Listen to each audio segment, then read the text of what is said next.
नालेवा कल्हाना भाग 2। हरीश ने कहा, मैंने कहा देख ले भाई, कोई नहीं जा रहा है, वहाँ से कहीं कोई मुसीबत ना आ जाए। गुल्लू हंसने लगा, बोला, अरे कोई भूत प्रेत नहीं आ जाएगा, क्यों डरता है?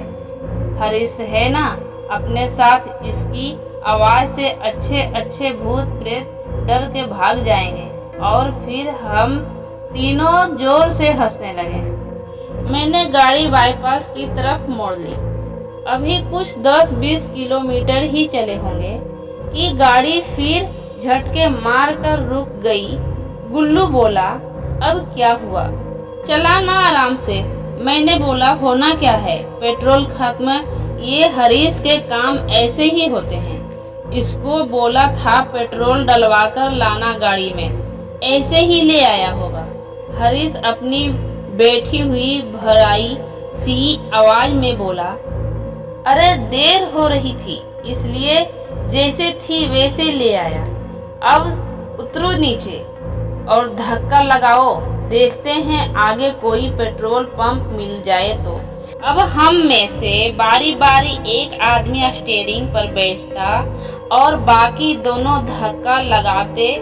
ऐसे चलते चलते हमने देखा कि सड़क के बीचों बीच एक बहुत विशालकाय बरगद का पेड़ है। वो सड़क के बिल्कुल बीच में है और उसके चारों तरफ बड़ा सा चबूतरा बना रखा है। वहीं से बगल से एक सकरा सा रास्ता देख, जिसमें से मुश्किल से एक बार में एक गाड़ी निकल पाए। बरगद की बड़ी बड़ी लताएं नीचे लटकती हुई किसी के होने का एहसास करा रही थी। डर से हम तीनों के होश उड़ गए थे। जैसे जैसे हम उस बरगद के पेड़ की तरफ बढ़े रहे थे,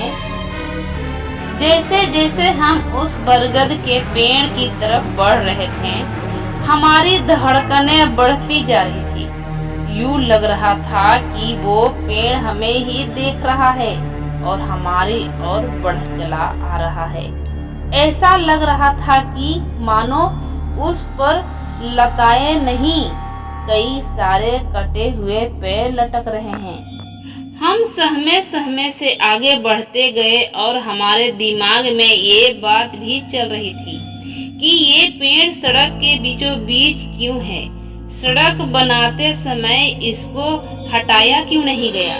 खैर, अब हम बिल्कुल पेड़ के बगल से गुजर रहे थे।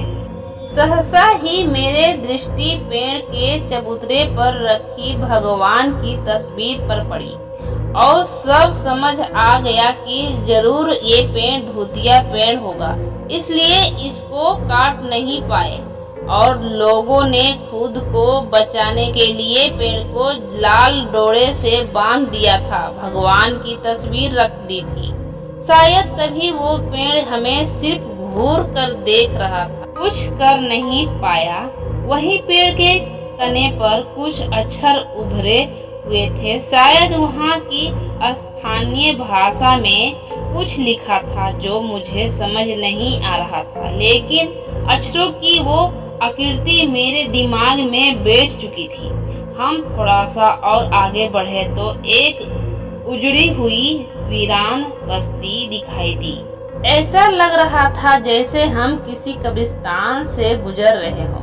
रात का सन्नाटा, सुनसान सड़क, सिर्फ हम तीनों दोस्त। पूस की ठंडी रात में भी हमारे पसीने छूट रहे थे। यहाँ भी हर जगह वही अक्षर आकृतियाँ बनी हुई थी। और एक बात और, काफी देर से हमें एक अजीब सी गंध का एहसास हो रहा था।